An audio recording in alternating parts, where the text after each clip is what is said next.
Kemudian hadir juga Ketua Tim Ses Pemenangan Ahyar Salman, Bapak Ibrahim Tarigan. Hadir pula anggota DPR RI Fraksi Partai Demokrat, Bapak Abdul Wahab Dalimunte. Lalu ada teman-teman jajaran jajaran DPD RI, jajaran DPD Partai Demokrat, DPD dan juga DPC. Di sini hadir juga lewat Zoom adalah Ketua DPC, semuanya sudah hadir di Zoom. Lalu kemudian teman-teman media tidak lupa semuanya kami ucapkan selamat datang di acara Media Gathering bersama dengan Ketua Umum Partai Demokrat.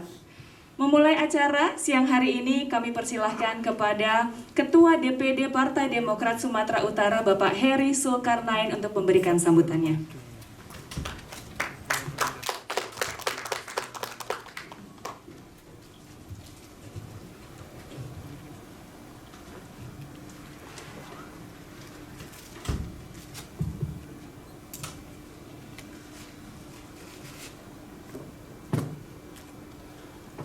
Assalamualaikum warahmatullahi wabarakatuh. Salam, Om Swastiastu, Namo Buddhaya, salam kebajikan. Demokrat! Siap! Demokrat! Siap! Demokrat! Siap! Siap! Siap! Terima kasih. Horas, manjua-jua, jua-jua, jahobu, ahoy. Yang kami hormati Ketua Umum DPP Partai Demokrat, Bapak Haji Agus Harimurti Yudhoyono. Yang kami hormati Sekjen DPP Partai Demokrat, Bapak Haji Tengku Rifki Hapsa. Yang kami hormati Ketua Dewan Kehormatan, Bapak Dr. Hinca IP Panjaitan, SHMH. Yang kami hormati Wakil Ketua Staf Jenderal. Di sini ada Bang Jopan, Bang Jangsen Sitadion, dan juga yang kami hormati Ketua Bapilu, Bapak Andi Arif, anggota DPR RI, Bapak Haji Wahab Dalimunte, orang tua kita, tokoh masyarakat di Sumatera Utara. Yang kami hormati calon Wali Kota Medan, Bapak Insinyur Ayar Nasution, MSI, calon Wakil Wali Kota Medan, Bapak Haji Salman Al-Farisi, LC-MA, rombongan DPP Partai Demokrat, pengurus DPD Partai Demokrat DPRD Sumatera Utara. Di sini hadir juga Ibu Haja Manajer Latif. Yang kami hormati juga Ketua DPC Partai Demokrat Kota Medan yang saat ini sedang sibuk-sibuknya, Abangda Burhanuddin Sitepuh, Ketua Pemenangan Aman Ahyar Salman, Abangda Ibrahim Tarigan, rekan-rekan media pers, baik nasional maupun lokal. Tidak henti-hentinya dan tidak putus-putusnya kita memanjatkan puji dan syukur kepada Tuhan Yang Maha Esa. Hari ini kita mesti diberikan nikmat kesehatan untuk hadir bersama-sama dalam acara Media Gathering bersama dengan Ketua Umum Bapak Haji Agus Harimurti Yudhoyono di tengah situasi pandemi COVID-19. Ketua Umum yang kami hormati dan banggakan, sebelumnya kami juga DPD Partai Demokrat Sumatera Utara mengucapkan terima kasih yang sebesar-besarnya kepada Ketua Umum, Sekjen, dan rombongan DPP yang telah mengadakan kunjungan safari di Kota Medan, Sumatera Utara di dalam rangka memenangkan pasangan Aman Ahyar Salman. Juga yang kami hormati Ketua-Ketua DPC Partai Demokrat 33 Kabupaten Kota Sumatera Utara. Assalamualaikum. Demokrat. Semangat, Ketum.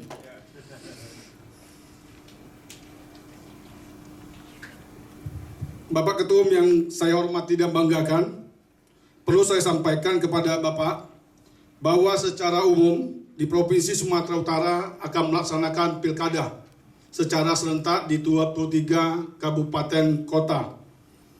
Bersama dengan kader Partai Demokrat berusaha dan bekerja keras untuk mencapai target kemenangan 60% dan sebanyak-banyaknya sesuai yang dibilang Ketua Bapilu Bang Andi Arief. Bahkan dari 23 kabupaten kota tersebut, target bisa melampaui menjadi 80%. Insya Allah dengan ikhtiar seluruh kader Partai Demokrat. Bapak Ketua Umum yang kami hormati dan banggakan, terkhusus Kota Medan terhadap pasangan aman. Seluruh tahapan sampai dengan hari ini berjalan dengan baik dan pasangan aman yang bersosialisasi sesuai dengan aturan dan garis yang sudah ditetapkan. Sikap Partai Demokrat yang menolak Undang-Undang Cipta Kerja yang disahkan oleh DPRI dan pemerintah dan terjadinya aksi para pekerja sangat menguntungkan Partai Demokrat dan PKS dan menguntungkan pasangan aman dalam bersosialisasi untuk memenangkan aman menjadi wali kota Medan periode 2020-2024. Kemampuan pasangan aman pada debat kandidat kemarin sangat intelektual dan berbasis data, dan media online dan media sosial menanggapi dengan hasil yang sangat positif. Mesin partai sampai tingkat anak ranting bersama dengan seluruh anggota DPRD, baik itu DPRD Kota Medan maupun Sumatera Utara, bekerja secara maksimal untuk memenangkan pasangan aman. Turunnya Satgas Pilkada yang dipimpin oleh Bang Jansen memacu mesin partai untuk bergerak dan bekerja memenangkan pasangan aman. Pasangan aman masih dicintai dan diinginkan masyarakat untuk memimpin Kota Medan ke depannya. Dan hasil survei 3 roda menunjukkan dengan melibatkan responden yang terbesar di seluruh kecamatan di Kota Medan, tingkat margin of error sekitar 3,53%, dan confidence level 95%, pasangan Ayar Nasution, Salman Aprisi meraih 53,1% suara responden. Tim relawan aman dari segala komunitas terus bertambah setiap hari untuk mendukung kemenangan aman sampai tanggal 9 Desember 2020. Yang didata saat ini Ketum, tim relawan sebesar 300 tim relawan. Semuanya itu mandiri dan bekerja sendiri untuk kemenangan aman 2020-2025. Dengan kedatangan Ketum Pak Ahy beserta dengan rombongan ke Kota Medan, menambah semangat, menambah spirit, menambah oksigen daripada tim relawan aman untuk bekerja, dan juga di sini juga bekerja keras sampai tim saksi sudah dipersiapkan sebanyak 4.303 TPS dengan jumlah DPT 1.601.001. Ini angkanya sesuai dengan paslon di 01 ini. Tepuk tangan dulu. Yang ada untuk terus mengawal kotak suara nantinya pada tanggal 9 Desember 2020. Bersama pasangan Ayar Salman, mari kita jadikan Medan berkarakter, berkawan, maju sejahtera, dan cantik. Saya yakin usaha dan ikhtiar kita akan didengar Tuhan Yang Maha Esa dan menjadi kemenangan seluruh kader Partai Demokrat se-Sumatera Utara, terkhususnya Kota Medan. Kemenangan Pilkada Kota Medan adalah kemenangan Partai Demokrat. Akhir kata, apabila ada penyampaian yang kurang pada tempatnya, saya mohon maaf. Sekian dan terima kasih. Wassalamualaikum warahmatullahi wabarakatuh. Bersama kita kuat, bersatu kita bangkit. Harapan rakyat adalah perjuangan Demokrat. Demokrat! Siap! Demokrat! Siap! Demokrat! Siap! Siap! Siap! Terima kasih. Terima kasih kepada Bapak Heri Zulkarnain.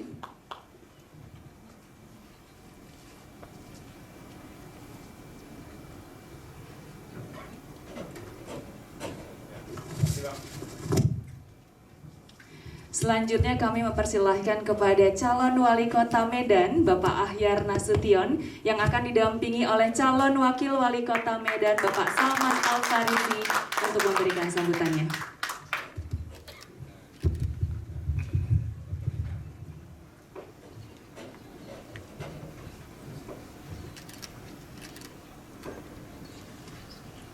Assalamualaikum warahmatullahi wabarakatuh. Selamat siang, salam sejahtera bagi kita semua. Horas, Majua-jua, Menjua-jua, Yobu, Ahoy, Kulon Nuwun.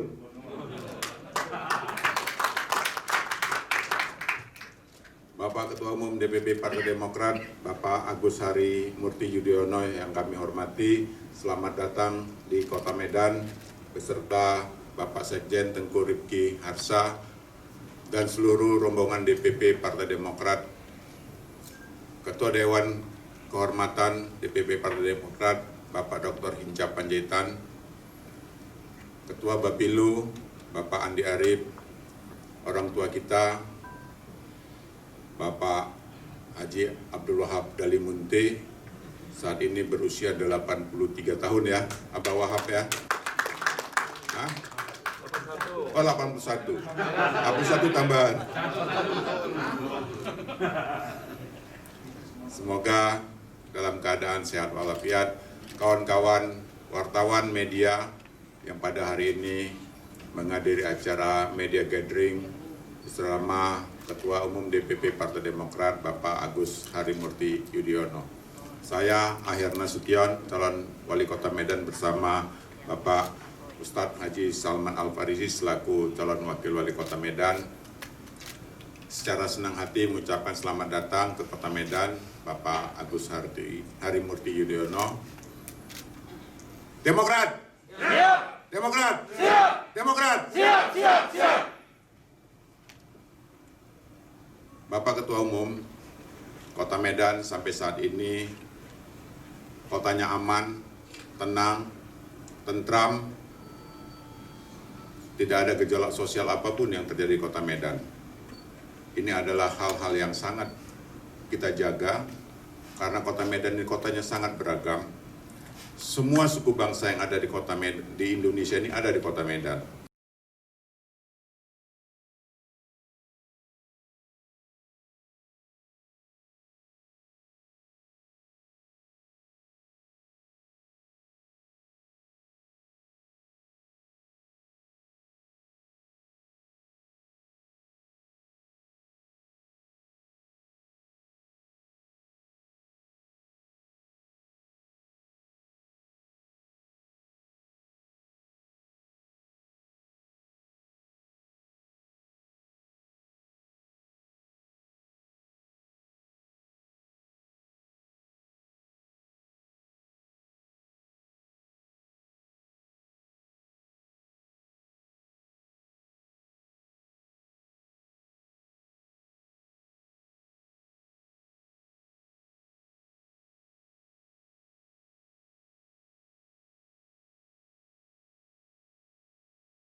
militansi. Itu bahasa yang sederhana, tetapi membangun militansi itu luar biasa faktornya.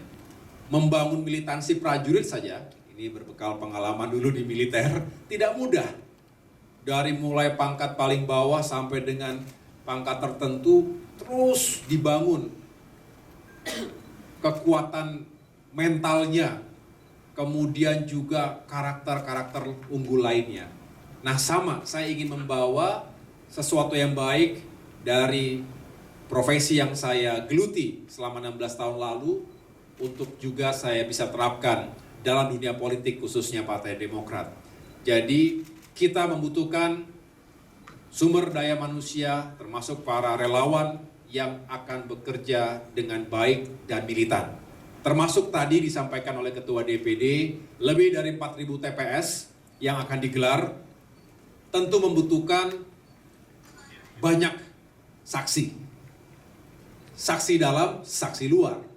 Saya tadi mendapatkan laporan di bandara, disiapkan saksi dalam, disiapkan juga sekian puluh saksi luar. Mengapa sebanyak itu? Ya karena kita ingin benar-benar menjaga suara kita.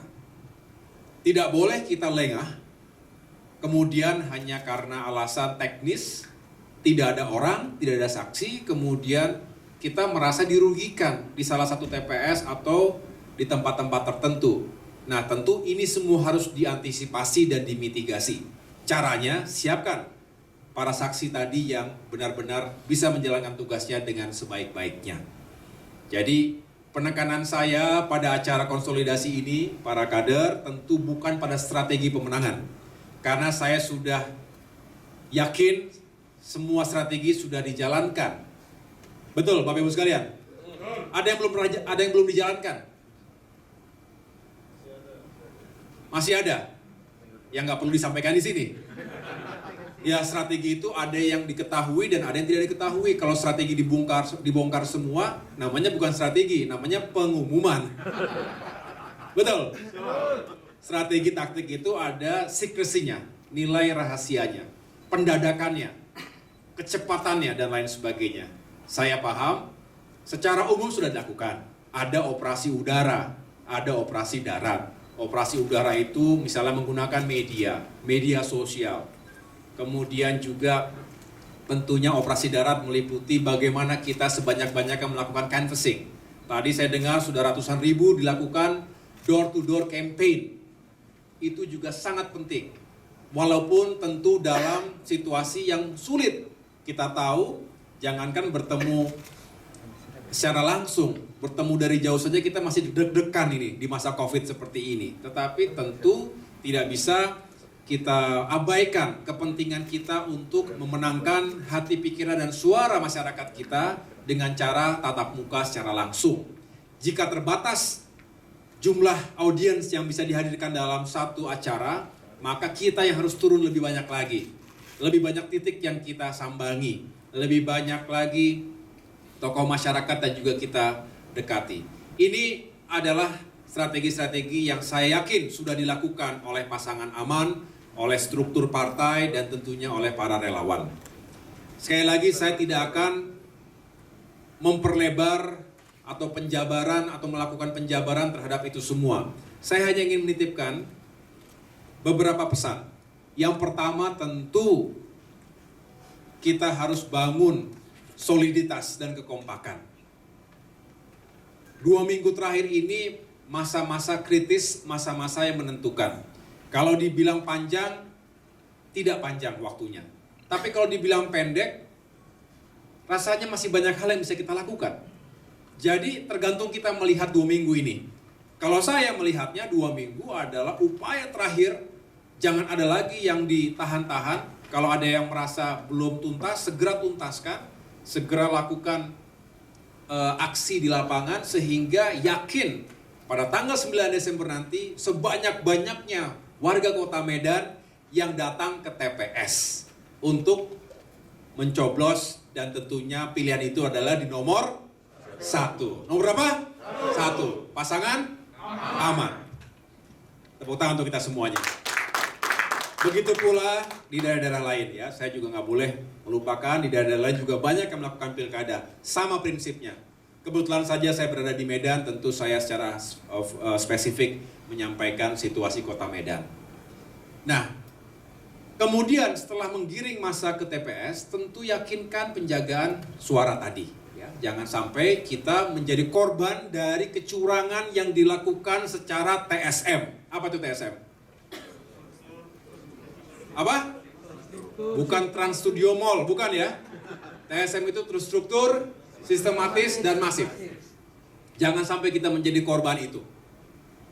Kita tidak ingin curang, tapi juga tidak mau dicurangi. Betul?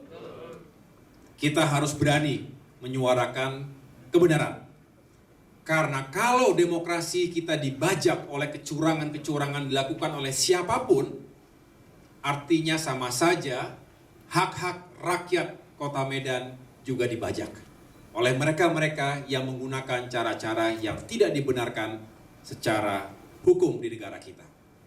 Kita boleh merasa, aduh kita ini tidak dalam kekuasaan. Betul, Demokrat, PKS kan tidak dalam kekuasaan. Tapi tidak boleh gentar. Ini Medan, Bung. Betul. Kader-kader di Medan harus menunjukkan kelasnya. Bukannya kita sembarangan ngomongnya, tetapi kita menunjukkan keberanian. Kalau kita benar, kita suarakan. Kita perjuangkan. Jangan terima begitu saja kalau kita dicurangi. Tetapi kita juga harus punya dasar yang kuat, sehingga ketika kita berargumentasi, menyampaikan sesuatu, diterima dengan akal sehat oleh masyarakat kita. Teman-teman media juga bisa menangkap kebenaran itu dengan baik. Tidak asal mengatakan dia curang, buktinya mana? Ya, cari bukti-bukti itu kalau memang ada. Kita juga demikian, kalau kita merasa terus ada yang mengatakan kita curang, sebaliknya misalnya, kita juga bisa buktikan tidak ada kecurangan di tempat kita. Dan lain sebagainya. Dapat dipahami ini Bapak Ibu sekalian ya. Itu adalah semangat untuk menjaga betul suara kita. Tadi Pak Ahyar dititipi pesan dari masyarakat. Pak, tolong jaga suara kami. Kecewa mereka, marah mereka ketika tahu nanti saya sudah datang jauh-jauh ke TPS, coblos nomor 1, tiba-tiba kok nggak kehitung suaranya, hangus, ataupun hilang dan lain sebagainya. Ini tanggung jawab kita juga. Masyarakat kita tak berdaya. Nah, kalau kita tidak lantang menyuarakan ini, Demokrat dan PKS, ya tentu semua juga tidak memiliki daya lebih untuk bisa menyuarakan hal-hal semacam ini. Jadi, saya berpesan Pak Ahyar, Pak Salman, kendati kita bersyukur, siapa yang tidak bahagia, politisi mana yang tidak bahagia setiap ada survei nilai kita bagus. Itu rasanya seneng gitu ya, kalau lihat ada pergerakan elektabilitas itu ya, karena itu kerja keras kita, keringat kita. Tapi dengan rendah hati, saya bermohon kepada kita semua, jangan pernah merasa sudah menang. Sepakat semuanya? Jangan pernah merasa sudah menang. Kemenangan sejati itu ya kalau sudah diketok oleh KPUD bahwa memang pasangan Aman ini, 01 ini benar-benar meraih suara paling banyak dari kompetitornya. Tepuk tangan untuk kita semuanya. Ada yang bertanya target kita apa? Target kita menang. Berapa persen? I don't care. Menang ya menang. 50% plus 1 orang. Kalau saya ada di sini, saya mungkin orang plus 1 itu mungkin. Tapi yang jelas, targetnya tidak penting. Sekian persen, yang penting menang. Target kita target menang. Jadi, yakinkan diri, tidak boleh merasa cepat puas atau sudah merasa puas. Kami hadir di sini untuk meyakinkan itu semua. Satgas juga melakukan support dalam hal tersebut. Jadi, Bapak Ibu sekalian, kalau itu semua sudah kita lakukan, Pak Ustadz ada di sini kan, semua lepaskan, semua sudah ada takdirnya. Tugas manusia, tugas kita semua adalah menyebut takdir Sang Ilahi. Mudah-mudahan takdir itu sudah tertulis, dan takdir itu adalah Pak Ahyar Nasution dan Pak Salman Al-Farisi.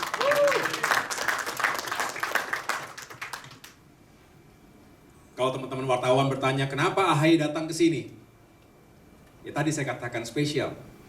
Spesial yang saya maksud adalah memang dari dulu Kota Medan menjadi barometer. Betul? Barometer itu bukan hanya barometer politik di Sumatera Utara, tapi juga bahkan di wilayah Sumatera, bahkan di bagian barat Indonesia. Kota Medan. Siapa yang tidak kenal Medan? Tetapi kita juga tahu bahwa masih banyak yang perlu dibenahi di Kota Medan. Nah, dibutuhkan orang yang punya pengalaman. Jangan coba-coba, betul ya? Kalau kata orang Medan, jangan coba-coba, Bung. Ya, cari yang berpengalaman. Nah, ada di dua sosok ini. Sekarang saya boleh cerita ya, kenapa saya akhirnya pada tangan bismillah untuk pasangan aman ini pada saat memberikan rekomendasi. Mengapa? Bukan tanpa alasan, bukan hanya gaya-gayaan aja, kita yang penting beda. Enggak begitu. Saya tidak pernah mengambil keputusan yang penting asal beda, yang penting asal menjadi perhatian publik dan lain sebagainya. Tidak, tetapi ada pertimbangan rasional sebelum saya mengambil keputusan sepenting memberikan rekomendasi kepada pasangan calon aman ini. Yang jelas, ini saya mendapatkan informasi intelligence nih. Kalau Pak Ahyar itu sebetulnya termasuk orang yang menyukai tantangan. Betul Pak Ahyar ya? Ini intelligence nih. Bahwa Pak Ahyar dulu itu diterima program PMDK ya, di USU, betul ya, Universitas Sumatera Utara, universitas yang bergengsi. Masuk jurusan fisika. Tiba-tiba satu semester keluar. Kenapa keluar? Karena dipikir Pak Ahyar itu di fisika itu bisa belajar nuklir. Ternyata tidak ada teknologi nuklir di sana. Betul Pak Ahyar ya? Akhirnya keluar. Kemudian saya pikir kemudian pindah ke UGM karena UGM punya teknik nuklir waktu itu. Tapi tidak. Menariknya kemudian Pak Ahyar itu menjadi staf laboratorium salah satu pabrik minyak goreng, betul? Ini intelligence yang saya dapatkan. Kemudian, lah saya pikir dari USU kok jadi ke minyak goreng? Apa karena nuklir ke minyak goreng? Apa jangan-jangan punya ide untuk menciptakan teknologi nuklir berbasis minyak goreng gitu kan? Ternyata enggak. Ya memang suka mencoba tantangan. Akhirnya diyakinkan oleh kawannya kembali lagi ke USU, tapi setelah itu memilih teknik sipil. Mengapa teknik sipil? Setelah saya pelajari lagi, ternyata ingin mendapatkan tugas-tugas lapangan berkeliling karena suka tantangan, suka kerja. Benar nggak Pak Ahyar? Ya. Jadi artinya sama seperti saya, kita semua suka kerja dan suka tantangan. Saya pun demikian Pak Ahyar, ada zona nyaman yang harus kita tinggalkan untuk sesuatu yang lebih besar. Dan akhirnya Pak Ahyar bisa meniti karier dan akhirnya menjadi public leader ya di Kota Medan ini. Dan 5 tahun terakhir kita tahu cukup banyak hal yang dilakukan oleh Pak Ahyar. Tepuk tangan sekali lagi untuk beliau. Suka berorganisasi juga.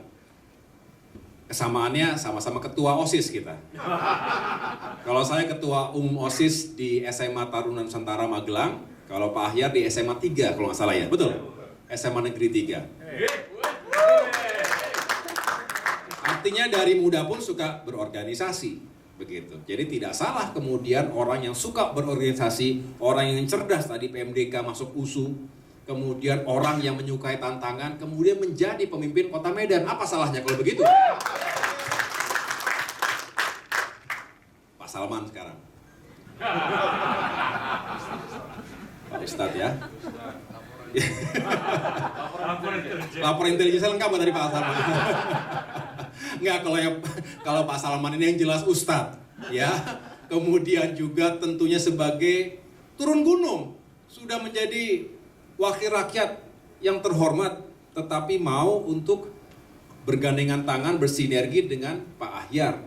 Jadi kombinasi antara birokrasi dan eksekutif dengan pengalaman di parlemen, di DPRD, ini adalah super combo. Pasangan yang baik dan saling melengkapi. Dan mudah-mudahan saling menguatkan dan titip pesan, kompaklah selalu. Saat kampanye, nah bagus kompak begitu. Dari pendaftaran, saat kampanye, insya Allah saat kemenangan, saat pelantikan, saat penugasan, tolong kompak. karena itu kekuatan kita. Ya, oke.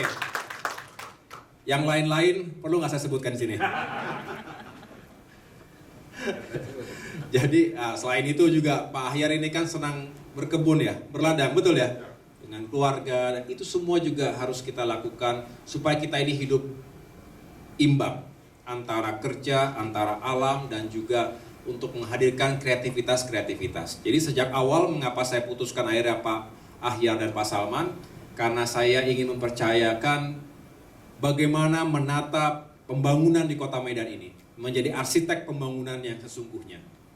Ya, kalau saya melihat gedung, biasanya orang bertanya siapa pemilik gedung yang besar itu, yang megah itu.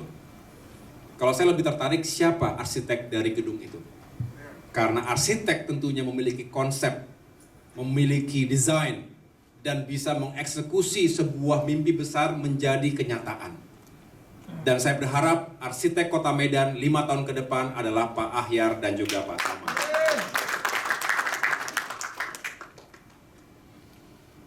Kemudian tagline ya. Oh ya, kalau Pak Salman juga komunitas bela diri Pak ya. Jadi ngeri-ngeri sedap juga nih saya. Tapak suci, betul. Komunitas tapak suci ya. Bukan namanya. Nah, pernah. Oke, jadi mohon kita semua bergandengan tangan dalam menyongsong Pilkada 2020 ini. Tentu untuk Kota Medan dan kabupaten kota lain, Ketua DPD, saya ingin yakinkan betul 2 minggu ini keluarkan instruksi yang baik agar semuanya benar-benar satu langkah yang sama. Ada perbedaan pada saat penjaringan, pada saat pendaftaran, biasa. Partai politik mana yang tidak ada perbedaan-perbedaan seperti itu. Tapi begitu keputusan sudah diambil, move on dan laksanakan dengan sebaik-baiknya. Ini adalah partai politik yang kita miliki bersama, keluarga besar kita. Jadi hindarkan segala bentuk perpecahan di antara kita sendiri. Saya sebutkan bahwa tagline-nya aman. Jadi saya merasa aman itu satu kata yang menggambarkan banyak hal. Ya. Jadi kalau memang aman, pesan saya, amankan TPS, amankan suara, untuk amankan Kota Medan. Insya Allah dengan pengalaman, dengan rekam jejak, dengan segala wawasan dan pengetahuan yang dimiliki oleh Bapak berdua, bisa membawa kita, terutama masyarakat Kota Medan, lebih baik lagi masa depannya. Itu saja yang dapat saya sampaikan. Saya datang tadi siang, sebelumnya dari Padang, Sumatera Barat. Jadi Bang Hinca, kalau dulu Bang Hinca yang keliling-keliling, kita sekarang melanjutkan tentunya. Sebelumnya lagi dari Jambi, dan besok saya izin untuk terbang bersama Sekjen dan teman-teman menuju Palangkaraya, Kalimantan Tengah, lanjut lagi ke Manado, Sulawesi Utara, lanjut lagi ke Makassar, Sulawesi Selatan, lanjut lagi ke Surabaya, Jawa Timur. Setelah itu kembali ke Jakarta sebentar, ganti-ganti baju ya kan. Kemudian lanjut lagi perjalanan darat menggunakan bis untuk menyusuri pilkada-pilkada yang ada di wilayah Jawa, termasuk Banten, Jawa Barat, Jawa Tengah, Yogyakarta, dan terakhir di Jawa Timur. Mohon doanya juga, semoga kita semua dalam lindungan Allah Subhanahu wa Ta'ala. Sampaikan salam saya untuk seluruh kader di berbagai wilayah di Sumatera Utara ini, termasuk juga keluarga tercinta. Saya juga tidak lupa tentunya menitipkan salam dari orang tua kita, ayah kita semua, Bapak Susilo Bambang Yudhoyono, Pak SBY. Beliau menyampaikan selamat berjuang, semoga sukses dan semoga bisa memenangkan suara sebesar-besarnya. Mohon doanya untuk beliau, semoga Pak SBY senantiasa dalam keadaan sehat walafiat juga, ya, karena kita masih sangat membutuhkan beliau. Beliau adalah mentor, guru kita semua yang mudah-mudahan bisa terus membagikan segala ilmu pengalamannya, terutama selama memimpin di negeri kita dan juga selama mengabdi untuk rakyat yang kita cintai. Terima kasih sekali lagi, congratulations, selamat untuk amankan TPS, amankan suara, amankan Kota Medan. Terima kasih. Wassalamualaikum warahmatullahi wabarakatuh. Terima kasih kepada Mas Ketum AHY. Setelah ini akan ada tanya jawab. dengan rekan-rekan media yang ingin bertanya. Namun sebelumnya panitia akan menggeser sedikit supaya ketum bisa menghadap ke rekan-rekan media. Untuk pertama, kami buka 2 pertanyaan dari teman-teman media. Mohon Nata untuk dibantu. 1. Dari tempat duduknya saja tidak apa-apa.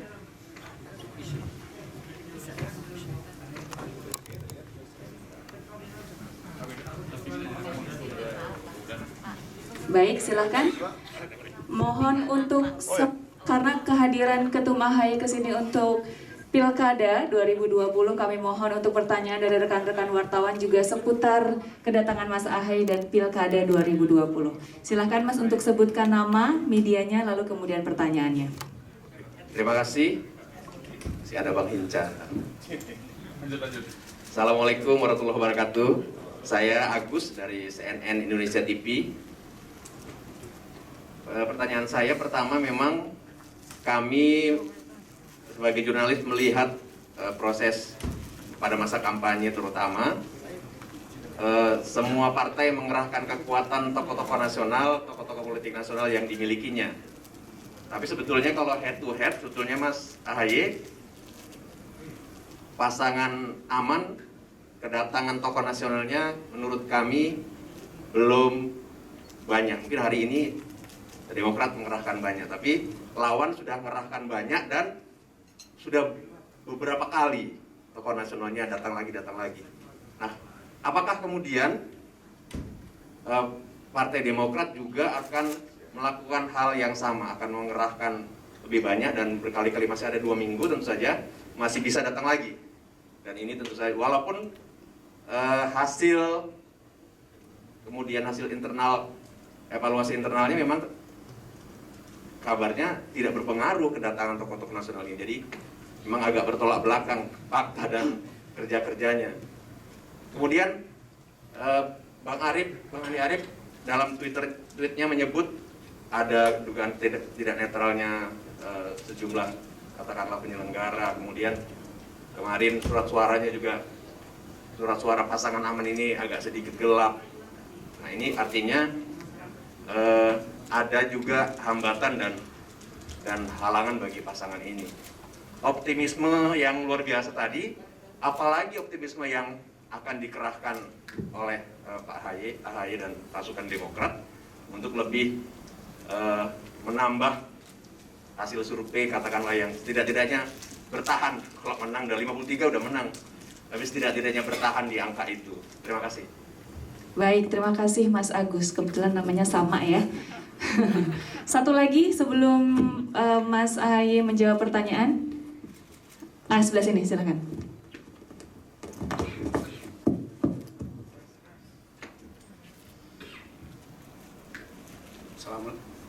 Assalamualaikum warahmatullahi wabarakatuh. Perkenalkan, saya Haris dari Detikom. Mas Agus, saya ingin bertanya yang pertama tentang hasil survei 3 roda bahwa elektabilitas Ahyar Salman di atas pasangan sebelah. Nah, ini kan pasangan sebelah notabene menantu presiden. Kita dari Aman ini yakin nggak Bang bahwa menang nanti di 9 Desember? Kemudian yang kedua, Bang Agus kan lagi di Medan. Nah, ini akan turun langsung nggak menjumpai atau menyapa masyarakat Kota Medan? Sekian, terima kasih. Baik, terima kasih Mas Aris. Baik, Mas Ketum, silahkan dijawab dulu 2 pertanyaan pertama.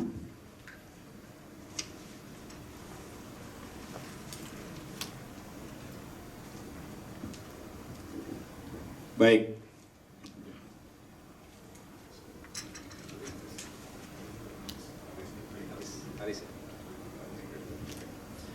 Baik, terima kasih atas 2 penanya.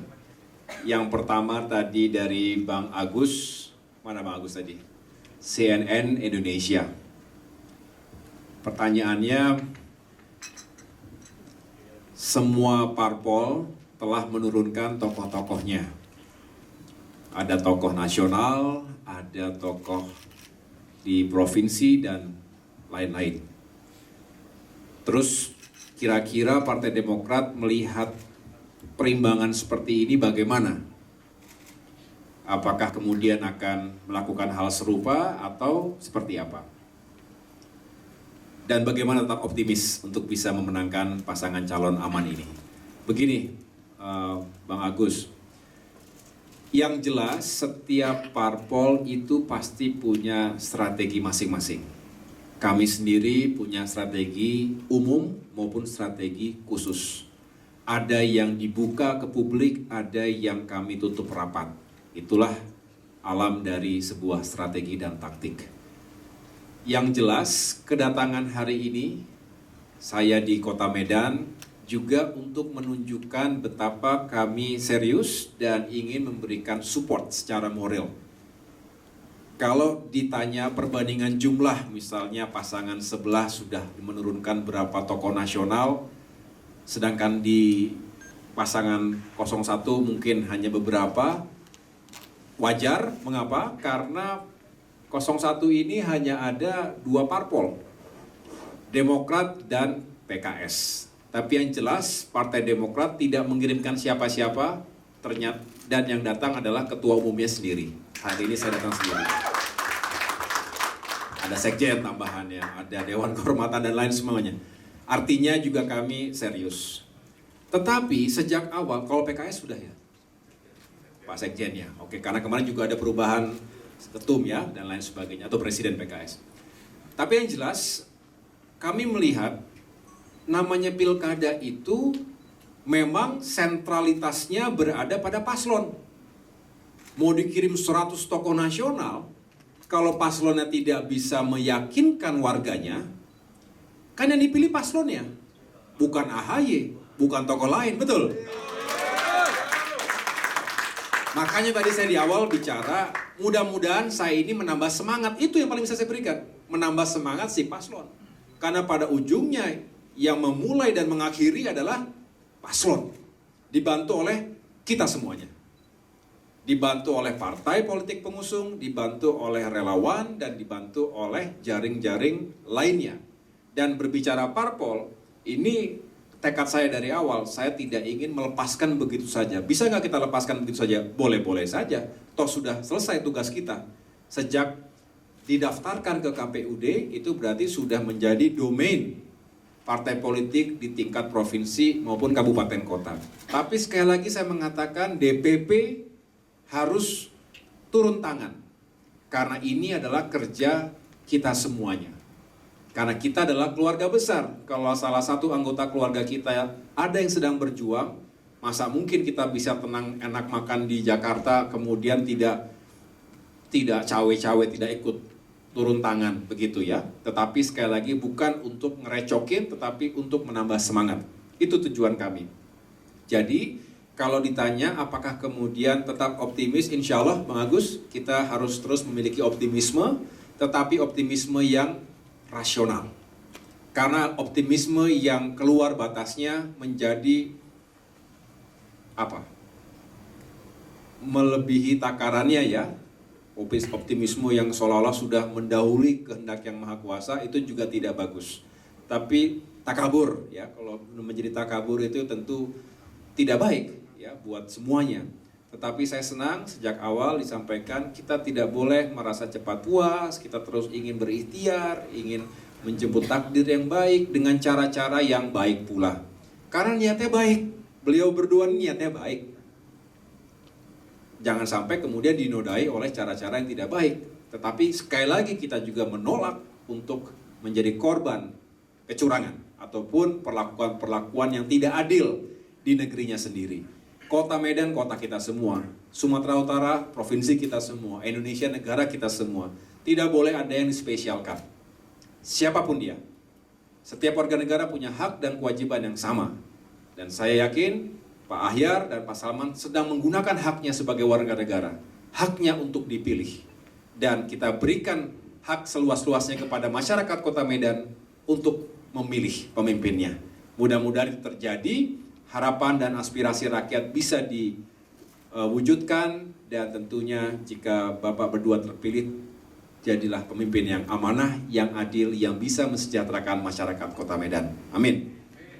Kalau ditanya lagi tadi, apakah benar ada hal-hal yang bisa merugikan kita, termasuk tadi ada situasi surat suara ya, surat suara yang gelap gitu, gambarnya gelap, kabur. Tadi saya sudah tanya langsung dengan beberapa dia ketua DPD, termasuk juga Pak Ahyar, termasuk juga ketua tim pemenangan, bagaimana situasinya, ya tolong disampaikan kepada KPUD, ya, kepada semua yang bertanggung jawab untuk bisa menjelaskan kepada kita semua, kepada masyarakat. Tentunya tetap tidak boleh membuat itu menjadi kita jadi gusar, terganggu secara psikologis. Kalau kita terganggu berarti ada yang tertawa begitu. Kita harus tetap fokus, tetap tenang, tetap sabar, dan yakinlah yang penting yang kita gelorakan itu semangat untuk bisa membangun kota Medan menjadi lebih baik lagi. Sebelumnya saya mengapa optimis, dan mudah-mudahan ini juga diterima dengan baik oleh masyarakat, karena saya ikuti ya, selain tadi rekam jejaknya, saya sudah sampaikan tadi di depan, mengapa saya pilih Pak Ahyar, mengapa saya pilih Pak Salman. Ini juga Pak Salman lulusan Saudi Arabia, Malaysia ya, kemudian baru diterima menjadi mahasiswa doktoral. Betul ya? Ya, selamat semua. Jadi artinya secara intelektual itu saling melengkapi. Dan mengapa? Karena saya senang dengan program-program yang pro rakyat. Itu perjuangan Partai Demokrat. Saya yakin PKS juga melakukan hal serupa. Program-program pro rakyat. Kita ingin Medan tumbuh menjadi kota yang maju ekonominya, semakin modern, tapi berkarakter. Juga ingin terus membuka lapangan pekerjaan. Seluas-luasnya kita tahu di masa pandemi COVID-19 ini, banyak lapangan pekerjaan yang terdampak. Banyak masyarakat kita, anak-anak muda kita yang menganggur, kehilangan pekerjaan, yang tadinya full time menjadi part time jobs. Nah, ini tugas wali kota. Bagaimana membuat kebijakan-kebijakan, melibatkan semua stakeholders untuk membuka lapangan kerja. Ya, kemudian juga penghasilan menurun dan lain sebagainya. Kita juga ingin pro terhadap rakyat kecil, pro poor, masyarakat miskin dan tidak mampu. Ingat, Kota Medan itu masih menyisakan dua wajah. Satu wajah yang modern, wajah kemajuan, satu lagi masih wajah kemiskinan, betul ya? Karena masih banyak masyarakat miskin kota. Jakarta juga demikian. Jakarta itu kalau dilihat dari TV yang bagus-bagusnya saja, begitu masuk ke tempat sebelahnya saja, itu masih banyak yang kumuh. Saya pikir tantangannya serupa di kota-kota besar. Nah, inilah bagaimana mengurangi tingkat kesenjangan. Gini ratio-nya kita kurangi. Jangan sampai terlalu jauh jurang antara si kaya dan si miskin. Dan tentunya tetap pro lingkungan hidup. Ya, kita ingin pembangunan tidak asal-asalan. Kita ingin pembangunan sustainable.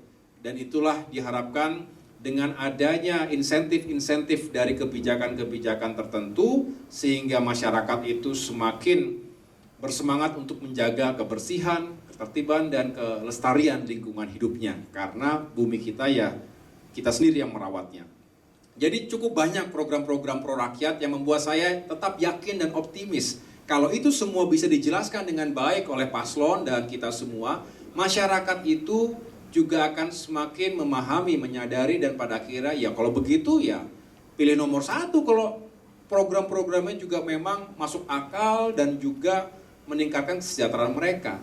Ya, termasuk juga bantuan-bantuan kepada rakyat kecil. Ya, ingat banyak sekali masyarakat kita yang masih membutuhkan atensi dan bantuan langsung, ya. Di samping tentunya pembangunan infrastruktur lainnya. Tapi yang jelas prioritas jika terpilih Bapak berdua, tolong yakinkan bagaimana bisa mengatasi krisis pandemi COVID-19. Itu pertama dan utama. Percuma Pak mau bangun jembatan layang sepanjang puluhan kilometer kalau rakyatnya tidak mendapatkan atensi dan bantuan dalam menangani COVID-19 ini. Kesehatan nomor 1. Kalau ekonomi bisa dibangkitkan kembali, betul. Tapi kalau orang sudah mati, tidak bisa dibangkitkan kembali. Betul ya? Itulah tugas dari pemimpin. Tidak bisa dibiarkan begitu saja kepada masyarakat yang tak berdaya. Di samping itu, tentu poros kedua sama-sama mencoba untuk memulihkan ekonomi rakyat. mulailah dengan membina UMKM. Partai Demokrat belum lama ini melalui gerakan nasional membina UMKM contohnya. Karena kita tahu yang paling terdampak adalah usaha mikro, kecil, menengah. Di krisis 2008 dan 1998 yang lalu, UMKM itu justru menjadi pengaman ekonomi nasional karena jumlahnya besar, kontribusinya besar, dan juga menyerap lapangan pekerjaan yang besar. Tapi di masa COVID ini, justru UMKM yang paling terdampak. Dan mereka lah yang paling rentan. Itu pula mengapa kita harus memberikan perhatian dan juga bantuan bagi mereka. Jadi itu semua yang membuat saya, Bang Agus, tetap optimis. Sekali lagi, sentralitas dari pilkada adalah di paslon. Kalau paslonnya bisa meyakinkan rakyat, paslonnya memiliki rekam jejak dan juga pengalaman yang mumpuni, insya Allah masyarakat yang memiliki hak pilih juga akan memberikan dukungannya dan suaranya untuk pasangan nomor 1 ini. Ya, tepuk tangan untuk Aman. Jadi tokoh-tokoh nasional yang datang itu bukan tidak berarti. Ada yang bisa menambah semangat, ada yang bisa menambah sedikit elektabilitas, ada juga yang bisa mengurangi elektabilitas. Hati-hati. Jangan asal karena tokoh nasional, cek dulu. Jangan-jangan begitu datang berkurang elektabilitasnya. Betul ya? Karena dikenal itu bisa disukai, bisa tidak disukai. Harus dicek. Jadi kalau surveyor itu selalu tingkat keterkenalan, popularitas, tingkat kesukaan, likability, baru tingkat keterpilihan, elektabilitas. Dicek satu persatu. Nah, mudah-mudahan saya tidak termasuk orang yang kemudian menurunkan suaranya Pak Ahyar dan Bang Salman gitu ya. Mudah-mudahan saya bisa paling tidak menambah semangat lah, begitu saja ya. Itu saja yang saya harapkan dari kedatangan saya dan sekjen di sini. Kemudian pertanyaan dari Bang Haris. Mana Bang Haris? Detikcom ya. Nah, bagaimana nih menghadapi bisa dikatakan kompetitor ya, kontestan yang juga memiliki support ya dari kekuasaan. Iya, selalu penuh dengan tantangan. Kita hanya berharap, kita hanya bermohon kepada siapapun, pemilu atau pilkada digelar secara adil, fair, netral. Artinya jangan sampai ada elemen-elemen tertentu, aparat-aparat tertentu yang seharusnya berlaku, bersikap dan bertindak netral dan imparsial sesuai dengan amanah konstitusi dan juga undang-undang yang mengaturnya, kemudian ikut-ikutan terlibat dalam proses politik praktis. Saya ulangi, politik praktis. Kalau yang punya hak suara, ya silakan, mereka punya hak suara. Tapi ada institusi-institusi yang memang harusnya netral dan imparsial. Itu semua kita harapkan mereka bisa menjalankan tugasnya dengan sebaik-baiknya. Sehingga jika itu bisa kita jamin bersama, jika negara bisa menjamin itu semua, maka tidak perlu terlalu mengkhawatirkan siapapun kontestan, siapapun kompetitor kita. Kembali kepada sentralitas dari pilkada adalah sang paslon. Jadi apapun koneksi yang dimiliki oleh seorang kandidat, baik terhadap koneksi kekuasaan politik maupun koneksi kekuasaan logistik, tidak terlalu berarti kalau yakinkan benar bahwa negara adil, negara fair, open, transparan, dan juga aparat-aparat institusi-institusi yang seharusnya netral dan imparsial tadi benar-benar berfungsi dengan baik, maka tentunya adalah kompetisi yang fair buat siapapun. Begitu ya, itulah harapan kita. Jadi saya tetap memiliki optimisme, sekali lagi, Pak Ahyar, Pak Salman bisa menghadapi segala tantangan tersebut. Berbekal, semoga hasil survei yang baik itu menambah semangat, tapi tidak membuat kita jumawa, tidak membuat kita takabur, karena itu adalah awal dari kekalahan kalau misalnya kita menjadi takabur. Tapi kita harus tetap merasa harus mengejar ketertinggalan. Anggap saja kita tertinggal. Jadi selalu menganggap kita tertinggal supaya kita ngebut sampai dengan tujuan, tapi sampainya dengan selamat. Jangan sampai tapi hancur-hancuran, sampainya sudah babak belur. sampai dengan selamat. Itu harapannya. Saya berpesan juga kepada semua, mungkin kita sekarang kurang tidur, nggak apa-apa kurang tidur. Ya Pak Burhanuddin Sitepu ya, kurang tidur sekarang lebih baik daripada kurang tidur nanti. Tanggal 9 Desember nanti kurang tidur gara-gara mikirin bagaimana hasil kita. Lebih baik kurang tidur sekarang, masih ada 2 minggu lagi, masih memungkinkan kita untuk melakukan banyak hal. Gitu ya, Ketua Tim Sukses ya? Oke, terima kasih. Baik, ada pertanyaan lagi masih silahkan. Silahkan bertanya seputar Pilkada 2020. Kami persilahkan untuk sebutkan nama dan nama media. Selamat sore Mas Ahaye, saya John Rizky Purba dari Ermol Rakyat Merdeka Online. Yang mau saya tanya, Pilkada di Sumatera Utara kan ada 23 kabupaten kota, dan mungkin kembali seperti pertanyaannya Bang Agus tadi, banyak tokoh nasional setiap datang kemari mengatakan bahwa Pilkada di Sumatera Utara ini menjadi salah satu barometer untuk peta politik di 2024 gitu. Saya ingin bertanya apakah Mas Ahaye juga menempatkan posisi Pilkada 23 kabupaten kota di Sumatera Utara dan juga di beberapa daerah lain di Indonesia sebagai bagian dari peta politik 2024 atau seperti apa? Terima kasih Mas. Baik, terima kasih Mas John Chris dari RMOL. Ada lagi, satu lagi pertanyaan? Silakan Mas. Terima kasih. Perkenalkan nama saya Edi Saputra dari TV One. Gini Mas, di Sumatera Utara ada 23 kabupaten kota yang menyelenggarakan pilkada. Namun, pilkada yang terpanas kita lihat sampai selalu terbawa sampai isu nasional itu di Medan.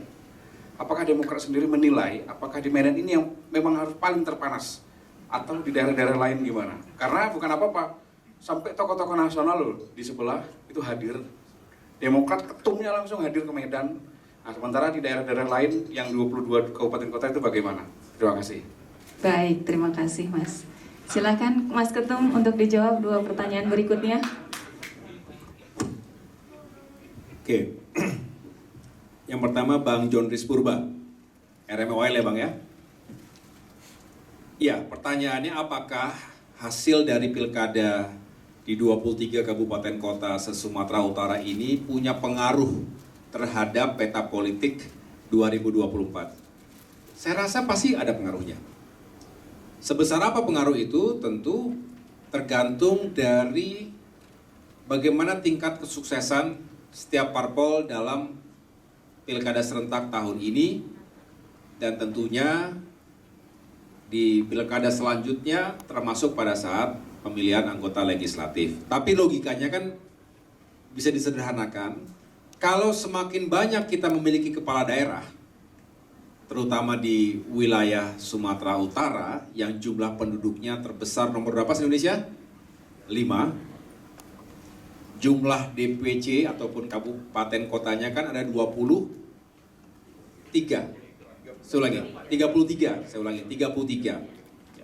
Jadi paling banyak itu Jawa Timur 38. Yang kedua Jawa Tengah 35. Yang ketiga Sumatera Utara 33. Baru setelah itu Jawa Barat 27. Tapi sebentar, Papua itu kalau nggak salah 29 kalau nggak salah, benar nggak Bapak Ilu? Karena saking luasnya daerahnya. Tapi artinya Sumatera Utara ini 33 jumlah DPC-nya atau kabupaten kota, tapi juga karena memang jumlah penduduknya besar.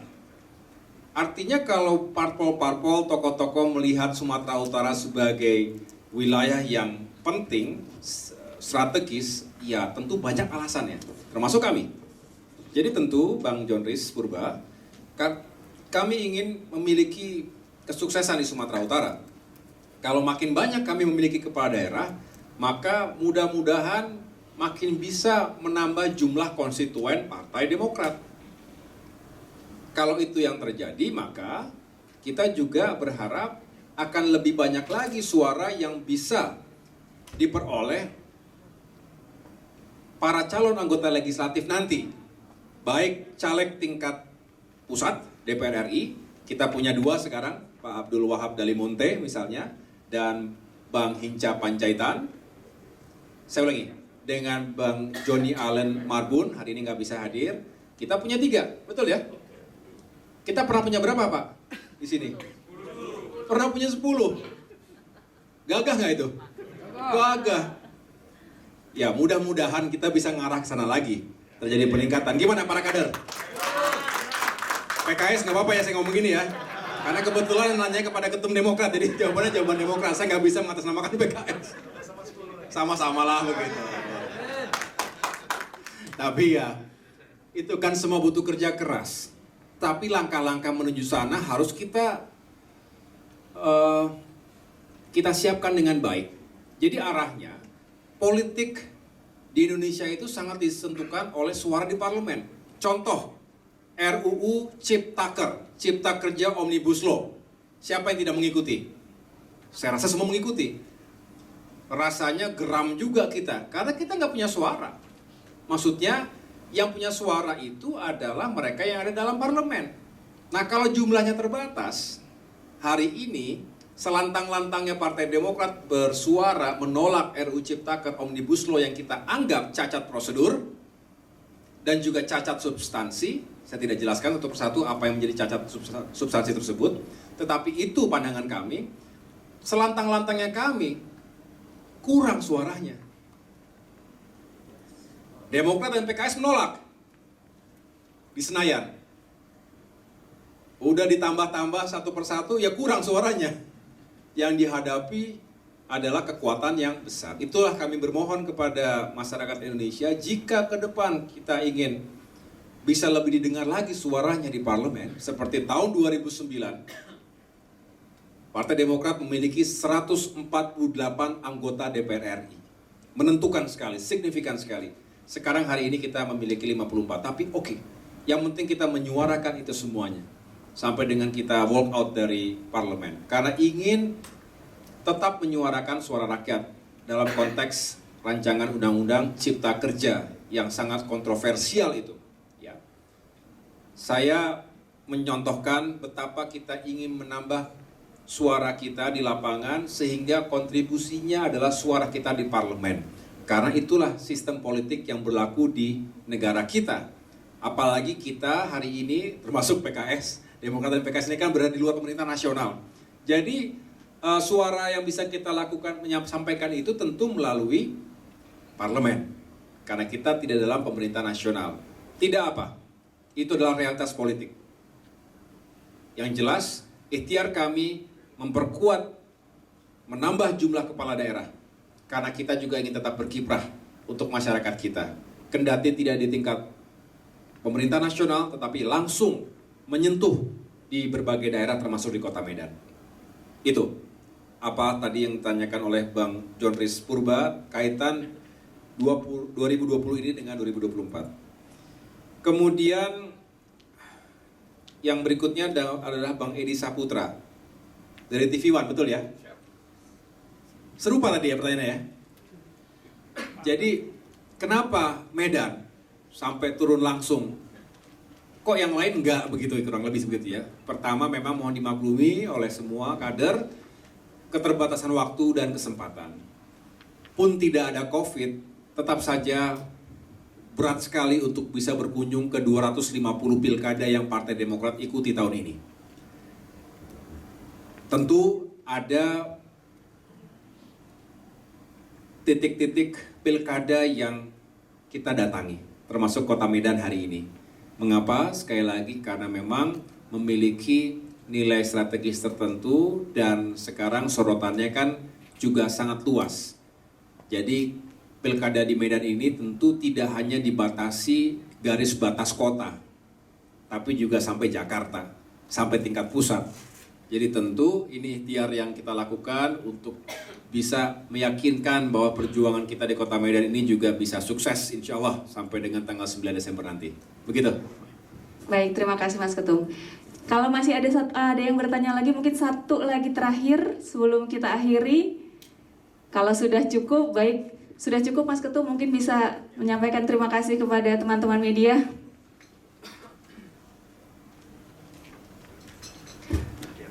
Baik, terima kasih sekali lagi atas perhatian dan juga kehadiran teman-teman media sekalian di acara Media Gathering sore hari ini. Saya senang bisa berinteraksi secara langsung walaupun rasanya ingin lebih lama. Kalau dulu saya ajak ke Durian Ucok ya, atau mana tuh? Banyak lagi durian yang lain ya sebetulnya ya di sini ya. Soto Medan dan lain-lain, tapi belum berkesempatan saat ini. Tapi saya berharap jika suatu saat saya datang lagi ke Medan, saya sudah dijemput oleh wali kota dan wakil wali kota yang lain. Sehingga setelah itu hatinya lebih tenang kita semua, ya kan? Kemudian lebih bahagia lagi dan tentunya lebih semangat lagi. Jadi terima kasih kepada Ketua DPD, Ketua DPC, dan semua Ketua DPC yang hadir secara virtual. Terima kasih atas perhatiannya. Kepada paslon, saya sekali lagi sampaikan semangat melanjutkan perjuangan. Semoga segala ikhtiar kita diridhoi Allah Subhanahu wa Ta'ala, Tuhan yang Maha Kuasa, dan ingatlah tiada hasil yang mengkhianati ikhtiar kita. Terima kasih. Wassalamualaikum warahmatullahi wabarakatuh. Waalaikumsalam warahmatullahi wabarakatuh. Sebelum kita memasuki acara terakhir yaitu foto bersama nanti juga dengan rekan-rekan media, kita ada pembacaan doa dulu oleh Bapak Zulkifli. Silakan Bapak. Semoga kita semua selalu diberikan kesehatan dan perjuangan pasangan aman ini sukses.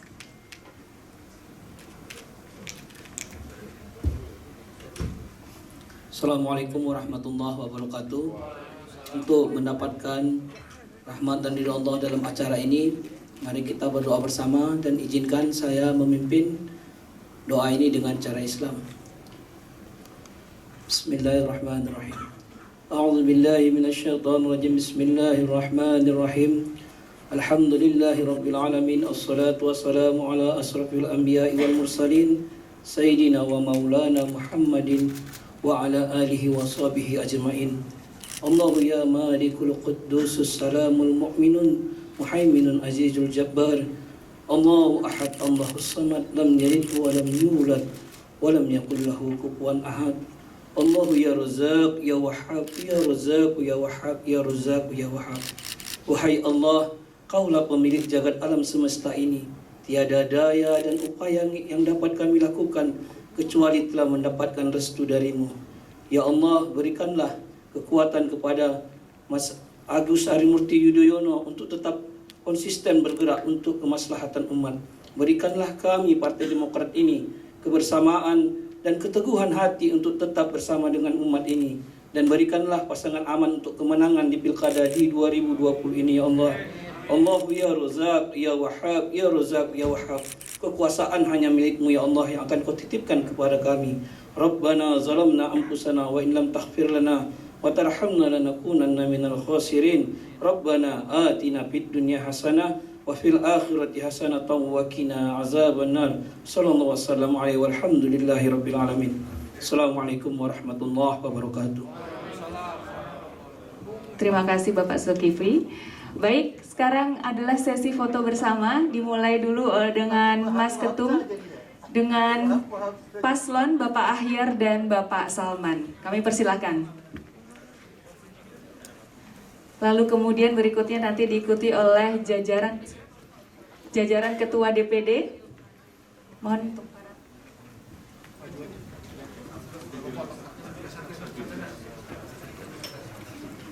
ini matikan, Pak. Udah siap.